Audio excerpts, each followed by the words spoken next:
ये जो लाइफ है वो हर वक़्त हमें पीछे खींच रही होती है, हर वक़्त खींच रही होती है, लेकिन हमें महसूस नहीं होता है, हमें पता नहीं चलता है। उसका रीज़न ये है कि पहले छोटे-छोटे इंटेंसिटी, छोटे-छोटे फ़ोर्स से खींच रही होती है, इसलिए हमें उतना महसूस नहीं होता, हमें उतना फ़र्क नहीं पड़ता है।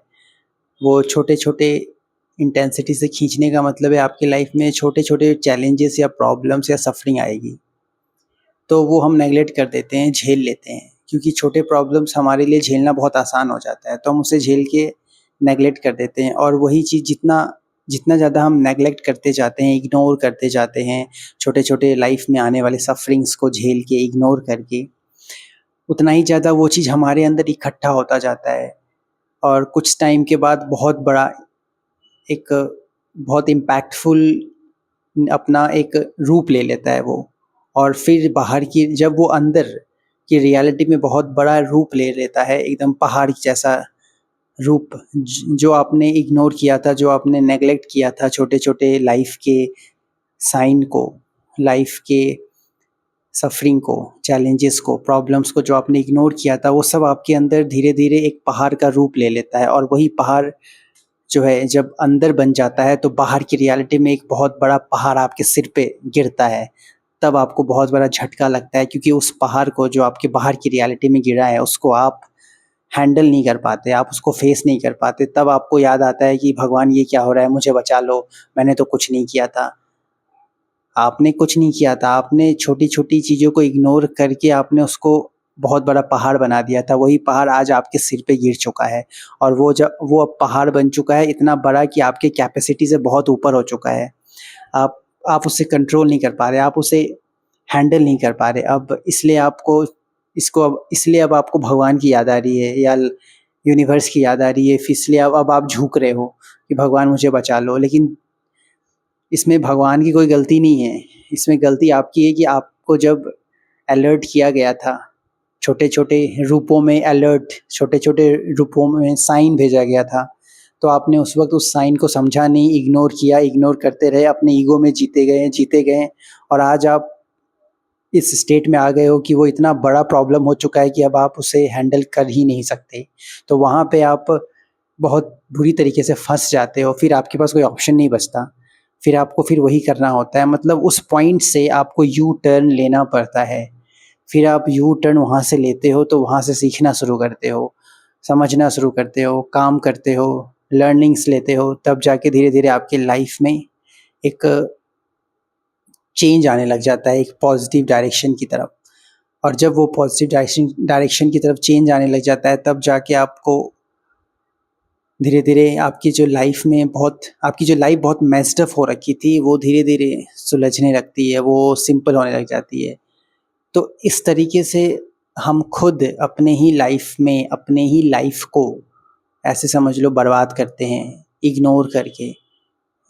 ऐसा नहीं है कि हमें इत्तिला नहीं किया जाता है, हमें बताया नहीं जाता है, हमें साइन मिल रहा होता है, हमें चैलेंजेस के थ्रू, सफ़रिंग के थ्रू, हर तरीके से, मतलब अलग-अलग तरीके से साइन मिल रहा होता है, लेकिन फिर भी हम उसमें घुसे चले जा रहे हैं। क्यों?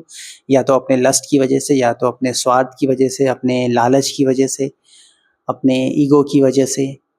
मतलब लाइफ़ आपको हर तरीके से बोल रही होती है, चीख-चीख के बोल रही होती है, अब रुक जाओ, अब आगे मत जाओ, अब और कितना आगे जाओगे? लेकिन आप हो कि मानने को तैयार ही नहीं हो और इस तरीके से आप उन चीज़ों को करने लगते हो लाइफ़ में, जो जो चीज़ें आपको फ़ेवर आगे जाके बिल्कुल भी नहीं करेगी, जो चीज़ें आपके लिए गले का हड्डी जैसा बन जाएगा, ना आप उसको निगल सकते हो, ना उसको उगल सकते हो। इस तरीके का सिचुएशन क्रिएट हो जाता है। अब आप ऐसे सिचुएशन में क्या करोगे?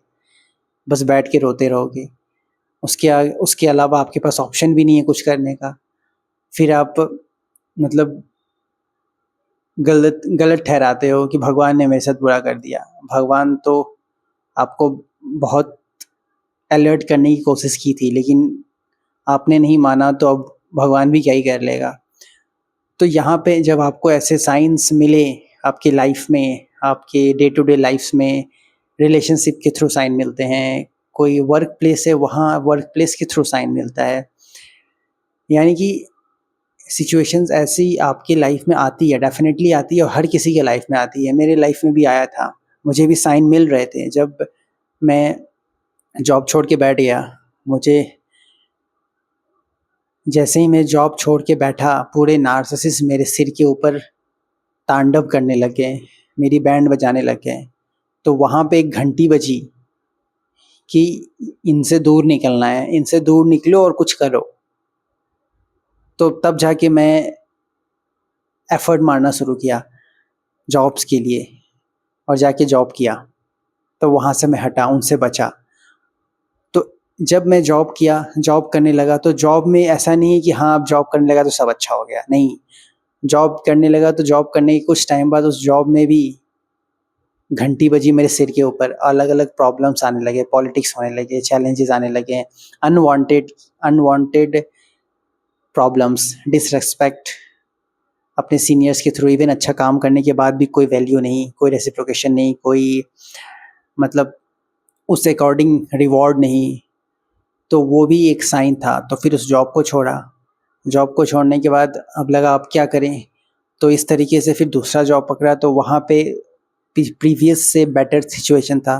तो वो बेटर सिचुएशन था, लेकिन उससे भी एक अलग हटके सिचुएशन आया जो मुझे ये बता रहा था कि वो काम मुझे इरिटेट कर रहा है, वो काम मुझे फ्रस्ट्रेट कर रहा है, उस काम के थ्रू मेरा दिमाग ख़राब हो जा रहा है, मैं डिप्रेस हो जा रहा हूँ, मतलब घर आके बस सोने जैसा ही हिम्मत बचा।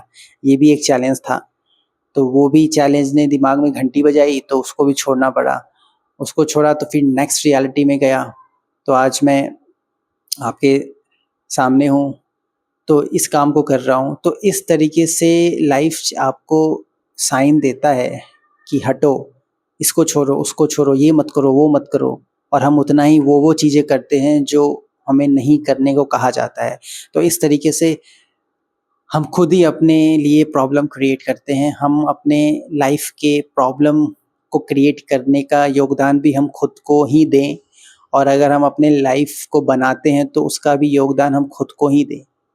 क्योंकि आप अगर अनअवेयर रहोगे, अनअवेयर होकर कुछ भी करोगे, तो आप हमेशा दलदल में ही फँसोगे और फँसते जाओगे। और अनअवेयर होने का एक बहुत बड़ा रीज़न, रूट कॉज़ है लस्ट। हम जिस भी चीज़ में अगर फँसते हैं ना, कोई भी प्रॉब्लम में हम फँसते हैं, तो उसके पीछे जो डीप रूट होता है, वो होता है लस्ट। लस्ट की वजह से ही हम चीज़ों में फंस जाते हैं। लस्ट का मतलब स्वार्थ, लस्ट का मतलब सेक्सुअल नीड, लस्ट का मतलब पैसा, लस्ट का मतलब मटेरियलिस्टिक अबंडेंस, ये सारी चीज़ें। तो जब लस्टफुल होकर आप इन सब चीज़ों की तरफ भागते हो ना, तो ये सब चीज़ें आपको फंसाती है, आपको ट्रैप करती है। और जब आप लव में आकर इन सब चीज़ों पे भागते हो, इन सब चीज़ों की तरफ जाते हो, तब ये आपको फंसाती नहीं है, ये आपको और सपोर्ट प्रोवाइड करती है। मतलब डिपेंड करता है आप पे कि आप किस इंटेंशन से किसी चीज़ को अप्रोच कर रहे हो। अगर आपका इंटेंशन नेगेटिव है, लस्टफुल इंटेंशन है, तो वो चीज़ें आपको नुकसान पहुंचाएगी। अगर आपका इंटेंशन प्योर है, आपका इंटेंशन लवफुल है, लव से भरा हुआ है, प्योर है, देने का भाव है, तो जिसको आप दे रहे हो वो आपको मल्टीप्लाई करके आपको वापस करेगा। तो यही यूनिवर्स का लॉ है कि आप अगर लव से वाइब्रेट करते हो तो आपको पूरी कायनात सर्व करेगी, और अगर आप लस्ट से वाइब्रेट करते हो तो ये कायनात आपको लात मारेगी।